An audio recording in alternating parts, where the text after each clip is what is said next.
Good morning, everybody. Welcome to all of you in English class.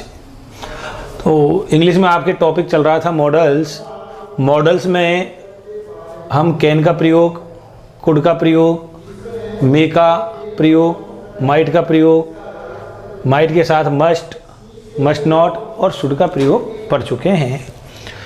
जो important models हैं वो यही हैं। इनके अलावा जो मॉडल्स हैं वो आपके ये, इनका प्रयोग होता कहाँ है तो वो हम शॉर्ट में लेंगे। और इन मॉडल्स के प्रयोग करने के लिए सबसे सरल तरीका है कि आपको इनके हिंदी अर्थ जो है ना वो याद होने चाहिए। ठीक है, तो शैल विल का प्रयोग करते कहाँ हैं? यदि पढ़ने लगे हम कि शैल विल का प्रयोग कहाँ होता है तो इसमें बहुत सारे शब्द हैं। जैसे मैं कुछ बता दूं आपको कि यदि हम किसी से वायदा करते हैं, प्रॉमिस, ठीक है, तो वायदा करने के अर्थ में शैल विल का प्रयोग करेंगे। अब मॉडल्स में जो है ना शैल विल का प्रयोग जो हम करेंगे वो विपरीत होता है। आई और वी इसके साथ हम विल का प्रयोग करेंगे और अन्य के साथ हम शैल का प्रयोग करते हैं। ठीक है, तो प्रॉमिस वायदा में, यदि हम किसी को धमकी दे रहे हैं, थ्रेट, तो उसमें भी हम शैल विल का प्रयोग करेंगे। डिटर्मिनेशन, दृढ़ निश्चय करने के अर्थ में भी हम शैल विल का प्रयोग करेंगे। इनका प्रयोग होता है बहुत कम। अब एक ध्यान रखना है कि हम ले रहे हैं सरल तरीका, ठीक है, तो सरल तरीके में कि शैल विल का प्रयोग होता कहाँ है, उसके लिए आपको इनके प्रयोग होते कहाँ हैं उनको याद करने की आवश्यकता नहीं है। सबसे सरल तरीका आप अर्थ याद रख लीजिए, गा गे गी, ठीक है ना। गा गे गी के अर्थ में शैल विल लगाना है। क्यों? क्योंकि और जितने भी मॉडल्स हैं किसी भी मॉडल्स के का जो हिंदी अर्थ है उसमें गा गे गी नहीं आता है, ये ध्यान रखें। तो जब गा गे गी आ रहा है तो आपको शैल विल का प्रयोग करना है। ठीक है, तो वहां पर आपके ऑप्शन एक ही आएगा, दो ऑप्शन नहीं आएंगे लिखे हुए कि शैल और विल में से एक लगाओ, केवल एक आएगा। यहाँ तो शैल आएगा लिखा हुआ, ये विल आएगा। अब जो दिया हुआ है तो ये भी सोचने की जरूरत नहीं कि आई भी के साथ हम विल लगाएं या शैल लगाएं, क्या लगाना है। शैल दे रखा है आप शैल लगा दीजिए, विल दे रखा है आप विल लगा दीजिए, ठीक है ना। तो इसके अलावा जैसे कि सर बुड का अर्थ भी तो गागेगी होता है, तो बुड का अर्थ गागेगी होता है, चाहिए भी होता है, लेकिन इसका मेन जो प्रयोग है ना बुड का वो होता है पोलाइट रिक्वेस्ट में, ठीक है ना। शैल विल का प्रयोग कंप्लीट। इसके बाद जैसे हम बुड पे पहुंचेंगे तो बुड का केवल और केवल आपको एक तो अर्थ याद रखना है पोलाइट रिक्वेस्ट, ठीक है, और पोलाइट रिक्वेस्ट के अलावा दूसरा क्या याद रखना है कि कंडीशनल सेंटेंस जो होते हैं ना जिनमें इफ दिया हुआ होगा और इफ के साथ वाले वाक्य में वर्ब की सेकंड फॉर्म दी हुई होगी, ठीक है। तो यदि सेकंड फॉर्म इधर ये दिया हुआ है तो इसके साथ वाले वाक्य में फिर हम वुड प्लस बी फर्स्ट का प्रयोग करेंगे। बी फर्स्ट दिया हुआ होगा, इफ दिए रखा हो, वर्ब की सेकंड फॉर्म दे रखी हो और साथ वाले वाक्य में रिक्त स्थान होगा, वहां वुड का प्रयोग होगा।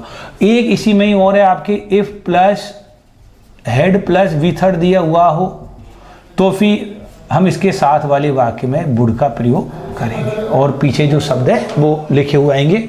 इसके बाद आपको हैव प्लस वर्ब की थर्ड फॉर्म दी हुई मिलेगी, ठीक है। लेकिन ये क्वेश्चन बहुत कम आते हैं, अधिकतर क्वेश्चन पोलाइट रिक्वेस्ट का निकल करके आता है, पहले भी आपके आ चुका है, ठीक है।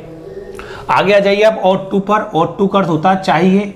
मैंने शुड यहाँ पर इसलिए लिखा है क्योंकि शुड और ought to सेम है। शुड का अर्थ भी चाहिए होता है, ought to का अर्थ भी चाहिए होता है। आप या तो ought to का प्रयोग कर दीजिए या शुड का प्रयोग कर दीजिए, ठीक है ना। अब सर हम करेंगे किसका प्रयोग, ऐसा नहीं होगा, आपको दोनों, हाँ यदि ऑप्शन में दोनों दिया हुआ है तो रिक्त स्थान के बाद टू दिया हुआ होगा। टू दे रखा है, टू किसके साथ आ रहा है, ought के साथ आ रहा है, तो आपको ought to का प्रयोग करना है। उदाहरण लेंगे हम, जैसे ये सारे प्रयोग हो जाएंगे, उसके पश्चात परीक्षाओं में आए हुए उदाहरणों का अध्ययन करेंगे। नीड नॉट, डेयर नॉट और यूज टू, इनका प्रयोग मॉडल्स में कम होता है, लेकिन मैंने आपको इसलिए बताया है कि आप याद रखें इनको। नीड नॉट आवश्यकता नहीं, जरूरत नहीं के अर्थ में नीड नॉट का प्रयोग करते हैं। जैसे हम किसी से कहते हैं कि यार चिंता करने की आवश्यकता नहीं है, ठीक है, तुम्हें चिंता करने की आवश्यकता नहीं है, यू नीड नॉट वरी, तुम्हें चिंता करने की आवश्यकता नहीं है। डेयर नॉट, साहस व हिम्मत की कमी को प्रदर्शित करने के लिए हम डेयर नॉट का प्रयोग करते हैं। किसी व्यक्ति के अंदर किसी कार्य को करने का साहस नहीं है, हिम्मत नहीं है, तो उस अर्थ में हम डेयर नॉट का प्रयोग करेंगे। जैसे यू डेयर नॉट अर्थात तुम्हें या तुम्हारे अंदर साहस की कमी है, किसके लिए? अटेंड द इंग्लिश क्लास, अंग्रेजी क्लास में अटेंड होने के लिए, उपस्थित होने के लिए। यूज्ड टू का अर्थ हुआ करता था और किया करता था। यूज्ड टू वाक्य बनाते हैं उसमें काम आएंगे ये आपके। हुआ करता था, किया करता था के अर्थ में हम यूज्ड टू का प्रयोग करेंगे। जैसे हम बोलते हैं कि हमारे विद्यालय के पीछे एक बगीचा था, तो था में तो पास्ट टेंस जाएगा, और हमारे विद्यालय के पीछे एक बगीचा हुआ करता था, उसमें हम यूज्ड टू का प्रयोग करेंगे। जैसे there used to be a garden behind our school, ठीक है। तो ये जो मॉडल्स हैं आपके, और टू से ले लीजिए आप, ये आपके परीक्षाओं में बिल्कुल नहीं आते हैं। और to, need not, dare not और यूज्ड टू, ये ऊपर वाले आते हैं बस, ठीक है। तो यहां तक प्रयोग हो गया। एक बार पुनः ये हम अच्छी तरीके से समझ चुके हैं, उदाहरण के द्वारा मैं आपको इन मॉडल्स को समझा चुका हूं।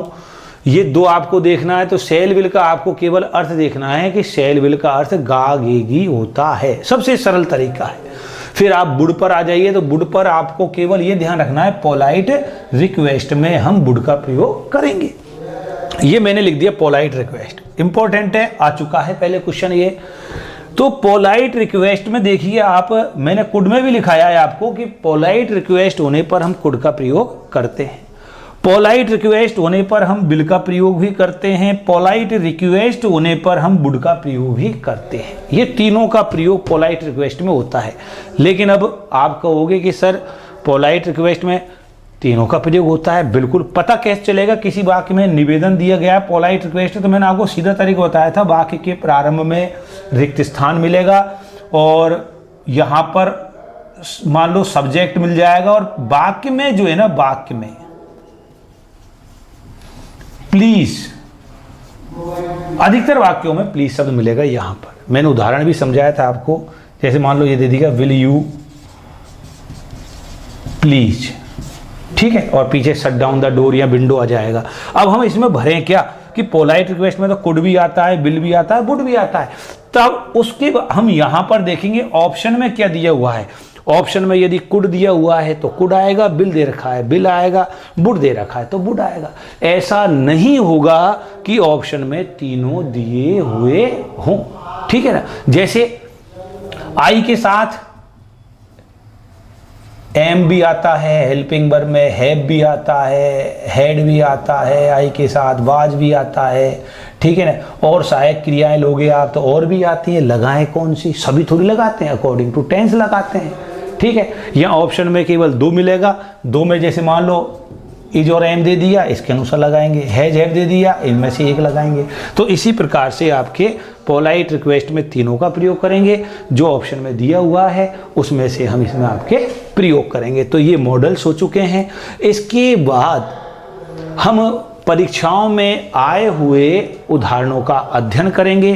तो उसके लिए आपको क्या याद होना चाहिए? सबसे सिंपल तरीका, इनके अर्थ याद होने चाहिए, ठीक है ना। और इनके आपको यदि अर्थ याद है तो आप मॉडल्स का प्रयोग कर सकते हैं, ठीक है। धन्यवाद।